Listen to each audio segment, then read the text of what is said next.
मजदूरों का गुस्सा सातवें आसमान पर था। उनमें से कई लोगों के घर में बच्चे थे जिनकी स्कूल की फीस इसी पगार के भरोसे थी। जब वो अपना हक मांगने पहुंचे तो उन्हें धक्के मारकर बाहर निकाल दिया गया। ली दावेई अपनी ऑफिस की कुर्सी पर मुंह में सिगरेट दबाए ऐसे बैठा था जैसे उसे किसी की परवाह ही ना हो। पैसे तो नहीं है भाई, अगर जान चाहिए तो ले लो। चिनात्सु ने उसका रास्ता रोका और चिल्लाकर कहा, आप जो कर रहे हैं वो गैर कानूनी है, मैं आपके खिलाफ केस कर सकती हूँ। ओहो, तो ये है हमारी बड़ी यूनिवर्सिटी की टॉपर, जाओ जाकर केस कर दो, देखते हैं किसकी पहुंच ज्यादा ऊंची है। मेरी मुठ्ठियां भींच गईं। इस घटिया आदमी की हिम्मत कैसे हुई मेरी चिन्नात्सु को परेशान करने की? वो पढ़ाई में कितनी भी तेज क्यों ना हो, आखिर है तो 18 साल की एक लड़की ही ना। वो इस शातिर बूढ़े ली दावेई का मुकाबला कैसे करती? अगर मैं उसकी मदद कर पाता तो मैं अपने पापा के सामने सिर झुकाने और उनके पैर पकड़ने को भी तैयार था। मैंने जैसे ही फोन मिलाया 1 सेकंड में कॉल उठ गई। पापा की आवाज में हैरानी थी। अलिन, क्या ये तुम हो? पापा, आप लोगों ने कंस्ट्रक्शन का पैसा अभी तक क्यों रोक रखा है? मजदूर अपनी मेहनत की कमाई के लिए तड़प रहे हैं। पापा ने शांत होकर कहा, बेटा, उस प्रोजेक्ट में मैं बस तुम्हारे पेई अंकल का पार्टनर हूँ। मैंने अपनी तरफ से सारा पैसा भेज दिया है। अगर उन्होंने मजदूरों को पगार नहीं दी तो मैं उसमें दखल नहीं दे सकता। मैंने साइट पर जो कुछ भी हो रहा था सब पापा को बता दिया। मैंने उनसे साफ कह दिया, अगर आप मजदूरों का पैसा दिलवा दें और उस ली दावेई को नौकरी से निकाल दें तो मैं घर वापस आने को तैयार हूँ। पापा 2 सेकंड के लिए खामोश रहे। पापा ने एक ठंडी आह भरी और बोले, ठीक है, मैं रास्ता निकालता हूँ, लेकिन तुम्हें मेरी बात माननी होगी। तुम्हें विदेश जाकर अपनी पढ़ाई पूरी करनी होगी। ठीक है, मुझे मंजूर है।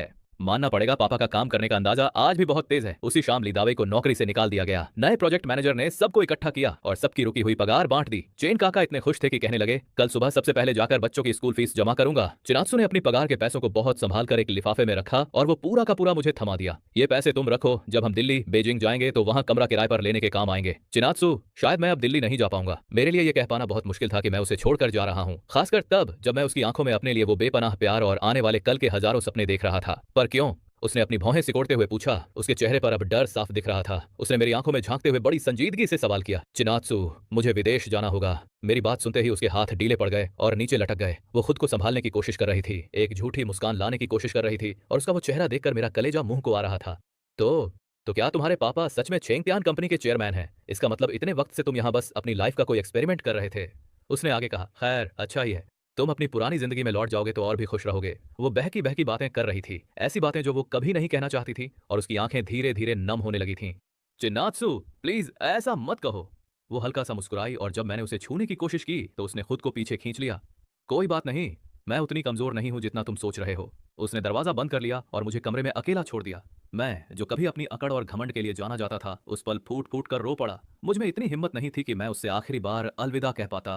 जब वो बाहर गई हुई थी और वापस नहीं लौटी थी, उसी दौरान मैं वहां से निकल गया। मैंने पूरे घर को बहुत सलीके से साफ किया, सब कुछ बिल्कुल वैसा ही कर दिया जैसा मेरे आने से पहले था, जैसे कि मेरा वहां कभी कोई वजूद ही न रहा हो। मैंने उसके लिए एक बैंक कार्ड छोड़ दिया जिसमें मेरी माँ की वो चेन बेचने के बाद बचे हुए पैसे थे। ये रकम इतनी थी कि वो अपने कॉलेज के 4 साल बिना किसी चिंता के सिर्फ अपनी पढ़ाई पर ध्यान दे सके। उसे तपती धूप और धूल भरी कंस्ट्रक्शन साइट पर काम करने की जरूरत नहीं थी, वो एक ऊंची उड़ान भरने के लिए बनी थी। जब मैं अपने घर पहुंचा तो पापा के चेहरे पर एक ऐसी खुशी थी जिसे वो छुपा नहीं पा रहे थे। उन्होंने मैनेजर से कहकर मेरी पसंद के ढेर सारे पकवान बनवाए थे, लेकिन वो शाही खाना मेरे हलक से नीचे नहीं उतर रहा था। मुझे उन लजीज पकवानों में कोई स्वाद नहीं आ रहा था। मुझे तो बस उस सड़क किनारे वाले ढाबे के खाने की याद आ रही थी। देखो, बाहर रहकर तुम कितने कमजोर हो गए हो, ये सब मैंने खास तुम्हारे लिए बनवाया है, थोड़ा और खाओ। पापा पहले से कहीं ज्यादा नरम हो गए थे, शायद वो हमारे बिगड़े हुए रिश्तों को सुधारना चाहते थे। तभी अचानक मेरे फोन की घंटी बजी। स्क्रीन पर चिनात्सु का नाम चमक रहा था। मैं एक कॉल अटेंड करके आता हूँ। मैं फोन लेकर तेजी से अपने कमरे में भागा और बहुत हिचकिचाते हुए कॉल उठाया। चिनात्सु, जाना ही था तो कम से कम बताकर तो जाते। चेंगलिंग, तुम वाकई बहुत पत्थर दिल हो।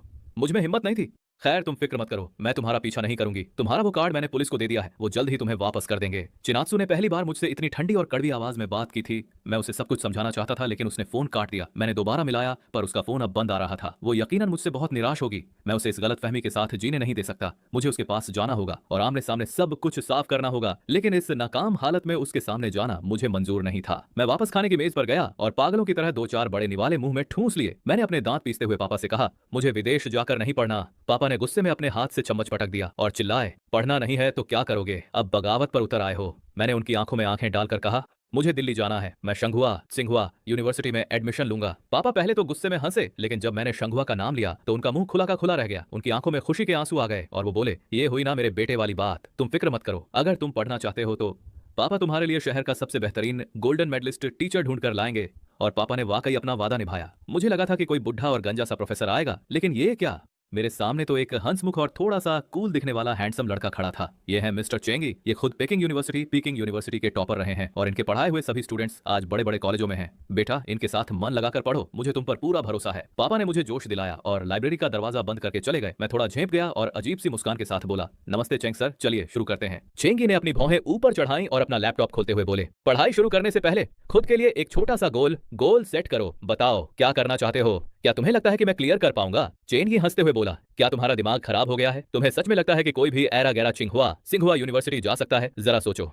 चियांजिया के लिए सिंघुआ जाना कोई बड़ी बात नहीं लग रही थी। मैंने अपनी आंखें सिकोड़ते हुए अपनी नाराजगी जाहिर की। तुम बताओ, क्या यह मुमकिन है या नहीं? होगा या नहीं, यह तुम्हारी किस्मत पर निर्भर करता है। मैंने ऐसे लोगों को देखा है जो रोज सुबह 5 बजे उठकर कड़ी मेहनत करते हैं, फिर भी सिंघुआ नहीं निकाल पाते। और मैं एक ऐसे जीनियस को भी जानता हूं जो बिना किसी कोचिंग के आराम से सिंघुआ पहुंच गया। मेरी दिलचस्पी अचानक बढ़ गई। कौन है वो? मेरा एक जूनियर है। अगर तुम खबरें पढ़ते हो तो तुम्हें पता होगा, हमारे प्रांत का इस साल का आर्ट्स टॉपर चियांजिया। मुझे ऐसा लगा जैसे मुझ पर बिजली गिर गई हो। क्या दुनिया वाकई इतनी छोटी है? सुना है उसके बारे में? वाकई बहुत काबिल है, मैंने धीरे से कहा। चेन ये मुस्कुराया। जहां तक तुम्हारी बात है, सिंघुआ का सपना देखना छोड़ दो। गांव का हो, बोर्ड परीक्षा में खाली कॉपी छोड़ने वाला टैलेंट। मैं गुस्से में हंस पड़ा। लानत है, मैंने खाली कॉपी छोड़ी, इसका मतलब यह नहीं कि मुझे कुछ आता नहीं था। मेरी रैंक कोई आखिरी नहीं आती, ठीक है? मुझे नहीं पता, तुम्हें मुझे सिंघुआ पहुंचाना ही होगा। लगता है मेरे करियर की सबसे बड़ी चुनौती अब मेरे सामने है। चेंगी ने अपना टीचिंग प्लान खोला और मेरे सामने सवालों का ढेर लगा दिया। डेविल ट्रेनिंग कैंप अब शुरू होता है। मानना पड़ेगा, चेंगी भले ही ऊपर से लापरवाह दिखता हो, लेकिन उसमें काबिलियत है। उसके तरीके से पढ़ने पर चीजें स्कूल के टीचरों के मुकाबले ज्यादा आसानी से समझ आती हैं। हमारी क्लास के सामने तो वह एक बेहद गंभीर गोल्ड मेडल लेक्चरर बना रहता है, पर मेरे सामने जब मैं सवाल हल कर रहा होता हूँ, वह अक्सर सुंदर लड़कियों को वीचैट, व्हाट्सएप जैसा पर मैसेज भेज रहा होता है। मैं भी बीच बीच में उससे चियांजिया के बारे में खबरें निकलवाता रहता हूँ। मैं उसके बारे में और जानने की कोशिश कर रहा था।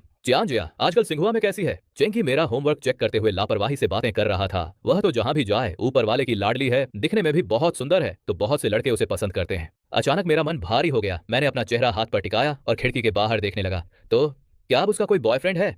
सुना है हाल ही में उसका ब्रेकअप हुआ है। हंसी चेंगी बात करते करते अपनी हंसी नहीं रोक पाया। मैं सन्न रह गया। क्या यह इतना मजाकिया था? उसे कौन छोड़ सकता है? सुना है कि वह उसका पहला प्यार था और उसे काफी गहरा जख्म मिला है। वह लड़की बहुत जिद्दी है। मैंने उसे सलाह दी कि कॉलेज में और भी लोगों को डेट करे ताकि पुराने दर्द को भूल सके, पर वह मानती ही नहीं। वह उसे इतना याद करती है। तो उसका पहला प्यार यकीनन बहुत हैंडसम होगा, है ना? मुझे अंदाजा नहीं था कि कॉलेज पहुंचते ही उसका कोई बॉयफ्रेंड बन गया होगा। मैंने सोचा उसे छोड़ने वाला लड़का भी यकीनन बहुत काबिल होगा। चेंगी ने ज्यादा कुछ नहीं बताया, पर कहा, सुना है वह कोई बर्तन धोने वाला डिश वॉशर था। मेरे मुंह में जो पानी था वह बस बाहर गिरते गिरते बचा। चेंगी ने फौरन मुझे टिश्यू पकड़ाया। तुम्हें भी यह बेतुका लगा ना? चेंगी बोला। मैंने भी यही कहा कि उसे एक बर्तन धोने वाले से प्यार कैसे हो गया। लगता है ज्यादा पढ़ पढ़कर उसका दिमाग खराब हो गया है। तो इतनी देर की बातों का सार यह निकला कि वह पहला प्यार जिसने उसे इतना गहरा जख्म दिया, वह और कोई नहीं बल्कि मैं ही हूँ। पता नहीं क्यों, पर अब मेरा मन काफी हल्का महसूस कर रहा था। ऐसा नहीं है कि मैं उसे दुखी देखकर खुश था, बल्कि इसलिए खुश था क्योंकि मुझे पता चल गया कि उसके दिल में मेरी जगह कितनी खास और बड़ी है। तुम क्या जानो, मैंने चेंगी की तरफ देखकर सोचा, तुम जैसा हर जगह मुंह मारने वाला इंसान उसे बिगाड़ ना दे, बस यही डर है। मैंने विरोध करते हुए अपनी नाराजगी जताई, पर चेंगी को कोई फर्क नहीं पड़ा। प्यार मोहब्बत के मामले में किसी एक ही पेड़ पर लटके रहना समझदारी नहीं है। याद रखना, ये तुम्हारे चेंग टीचर का गोल्डन रूल है। चेंगी भी कमाल का बंदा है। उसके 1 साल के मार्गदर्शन के बाद मेरे अंकों में जबरदस्त उछाल आया। मॉक टेस्ट में मैंने 689 अंक हासिल किए। इस स्कोर के साथ सिंघुआ मिलना लगभग पक्का था। मेरे पिता इतने खुश थे कि उन्होंने अभी से घर पर जश्न की दावत रख दी और चाचा जी वगैरह को भी खाने पर बुला लिया। हमारे अलिंग एलिंग ने तो कमाल कर दिया। मॉक टेस्ट में सीधे 689। ये तो सोती हुई मछली के जागने जैसा चमत्कार है।